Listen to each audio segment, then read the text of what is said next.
style. So I find that's quite a good way to work as well. If you can say, listen, Yes. that's not what I do, but here are a few great copywriters. I do that with photographers as well. And then all that does strengthen, it makes you look like more of an expert in your field, but it also builds relationships with others, and hopefully they'll refer work that is more your style over to you as well. Yes. And also it makes you more trustworthy as well. And I think people, you know, prospects and leads who are approaching you appreciate you saying, I'm not the right fit for this person, for this project, but this person is. So I'm going to pass you on to this person who can do a better job for you than I would. I think that is what people appreciate and what people want. And I think that's what breeds loyalty and trust and, you know, builds connections. And then if you tell them what you do, then again, that lead or that prospect will potentially pass people onto you in the future who want those kind of projects. So I think it's win-win all around. Yeah, I think so too. And I don't know, I've been asked this by a few photographers who are kind of starting out before, and I'm sure you get asked it all the time by copywriters who you're working with, but I get asked quite a lot, like, how do you get to that point where you can turn work away, or where you kind of have the confidence to say that's not the right fit? And I never have a great answer for that, because I think you just learn as you're in business that if you work with the wrong kind of clients, it's not a great experience for you and it's very discouraging. And at some point you realize it's just not worth it. That's what it was for me. I don't know if you maybe have a different... I completely agree. But I would also say that you will never be ready. You'll never be totally ready to say no to work and say no to clients. So I think you have to do it before you're ready. It'll always make you uncomfortable. So if you're waiting for that feeling of, you know, I'm not comfortable with this to go away, it will never go. So you will never do it and you will never get to that place. So you have to do it when you don't want to. And again, it's so hard as a business owner and as a freelancer, because again, you don't know how much money you're going to make each month, and it's terrifying to say no to work. But you have to kind of get to a place, and I guess you've got to be sensible about it and know how much you have to live on and know if you're actually able to do this, but actually just say, you know, this isn't going to work. And I really do believe that when you make space for those kind of when you make space for the projects and the clients that you want to work with, that you know they will come to you. And I'm not kind of just saying this as someone who's never kind of experienced any business difficulty. I remember one January I had 0 inquiries, and sorry, I had a couple of inquiries actually, but they were so just the wrong fit, and it was for people that wanted me to do work on a crazy budget that I was just not willing to do. But that actually, when you get to that place where you have no work and you just feel sick and you think, I'm going to have to just say yes to anything. I was at that point, and I still though could not bring myself to say yes to working for pennies, which was ridiculous. And so I have been in that position. You know, I'm not just saying this from a place of, oh, everything's fine now and this is what you should do. I've been in that place where you have no work coming in, you have no money coming in, and I still said no, and everything went up from there. It took time. It didn't happen overnight. But if anything, that kind of dry period, that famine season, really encouraged me to, for that just to never happen again, and to work so that didn't happen again. And thankfully, it hasn't since. No, that's great. And thanks for sharing that, because I think it's easy when you're starting out in business to look at everybody who's miles ahead of you, or at least appears to be miles ahead of you, and think like, I'll never get there. Or I think that people sometimes forget what it is like at the beginning. And you're right, it's easy to say now, several years on to our businesses, like, well, I don't do that anymore, or, you know, now I have this confidence not to do that, or but yeah, we can all remember what it was like at the start. And I definitely took on some work I shouldn't have when I was starting out. I knew it wasn't the right fit.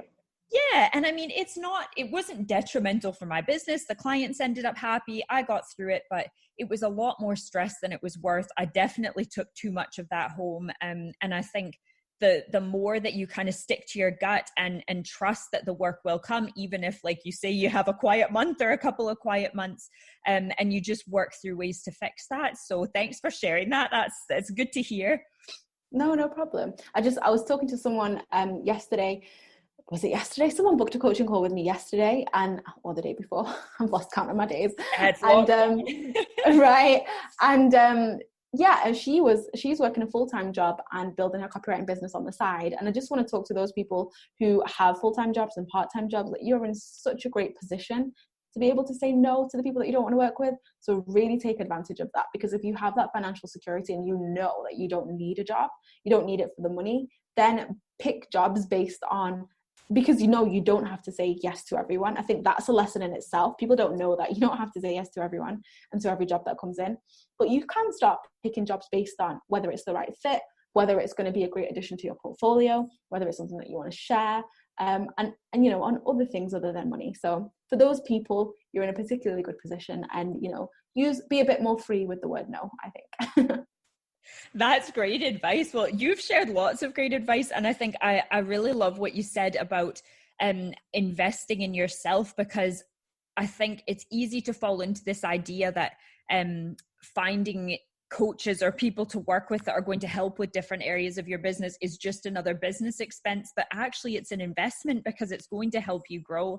And I think your perspective on that is really, really good, even for me personally, because it's something that I'm just really starting with now. I'm working with a marketing consultant now who's been absolutely fabulous. And I've hired a few people for different to sort of improve my knowledge of things like LinkedIn and things that I don't use regularly. So I'm quite new into that process, but I'm already seeing the value in it. And I hope that listening to this will maybe give some other people the push that they needed to give it a go as well.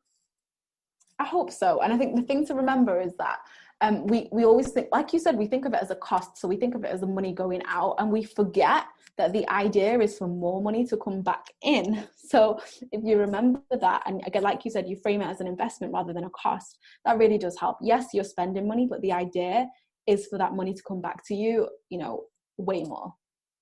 Oh, that's great. So speaking of advice, I like to ask everybody who comes on the podcast if they could go back in time and give themselves a piece of advice before they started their business. So basically something that you maybe have learned the hard way. What would that be? Oh, that is such a good question. That is such a good question. I would say find your strengths and focus on your strengths, because I think for a long time I was doing what I thought I should do.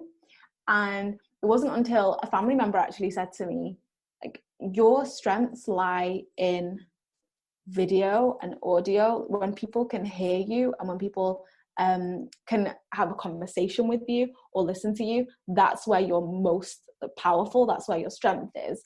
And so I really thought about that for a while, and I didn't really like doing videos, and I wasn't sure about podcasts. And I mean, I love listening to podcasts, I'm a podcast binger, but I wasn't sure about going on podcasts. And once I listened to that, and I realized I already know that. I know that my strengths are in, you know, kind of getting my personality across in video or audio.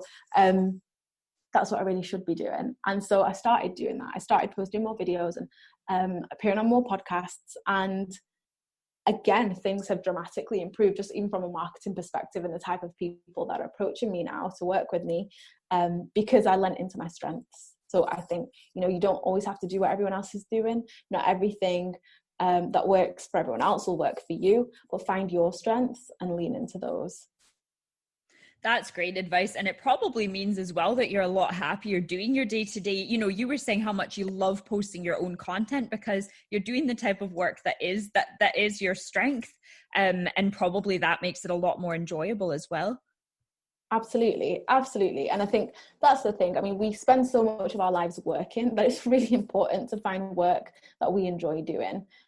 Because I mean, this is why I left my last job. If you're not happy at work, you're just not happy in life. You're really not, because you spend so much of your time in work. So it is really important to find something that I mean, I think it's naive to say everyone will love their job and be in love with their job, but, you know, find something that doesn't make you miserable at the very least. And I think that's the whole point, you know, going back to this idea of going into business for yourself, that's the whole point, is that you have the power to say, I love doing this, I don't love doing this, so I'm not going to, and just really stick with the type of work you love. And yeah, maybe at the beginning you do bits and pieces of everything to figure out what that is, but you do get to a point where you can kind of find that strength. And it's nice to hear the story of how you did that in quite a relatively short period of time as well. So that's really good to hear that you sorted it all out so quickly, and now you're doing something that you're obviously very passionate about.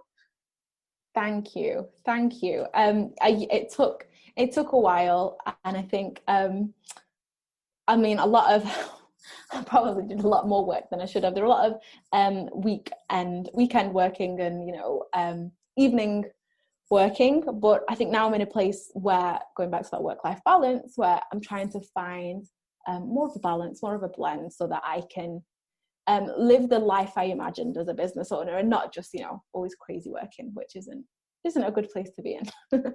Yeah, and for some reason, I think we all get stuck in that. And maybe that is just what needs to happen at the beginning, because I was the same. See, if I look at the amount of hours I was putting in, it was way over a regular full-time job. And I mean, obviously with lockdown now, you're the same. So you have a 4-year-old son, I have an almost 3-year-old daughter. And so that's really changed the dynamic of working hours as well. But yeah, it's a real challenge to kind of stop yourself and go, I've already put in whatever your daily hours are today. I need to just wait, and that can wait until tomorrow, and not just work till all hours of the night and over the weekend and have no time for you. So yeah, getting to that place, I think is difficult but necessary, so that you have the lifestyle that you set out to achieve by being a business owner.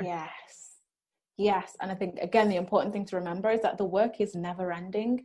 It will literally never end. So, and I'm still learning this, but we have to kind of put a pause and a stop to it. We have to be really, really intentional and be really in control about just pausing and stopping and taking a break, because it will never end if you don't allow it to. Yeah, and it goes back to what you said before, this idea of like, nobody's going to do it for you. So you know, not that maybe many bosses would do it anyways, but you don't have a boss saying, no, you've put in your 40 hours, get out of here, or no, the office is shut, it's 5 o'clock. So you're the only person that can be disciplined enough to tell yourself, that's it, it's downtime now. Exactly. Exactly. Well, you have a ton of great perspective on this and tips and ideas, and I think your social media posts are fantastic.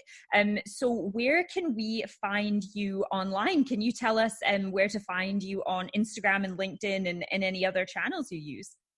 Thank you. Yeah, so my website is inkhouse.org.uk, and you can sign up for my emails through there.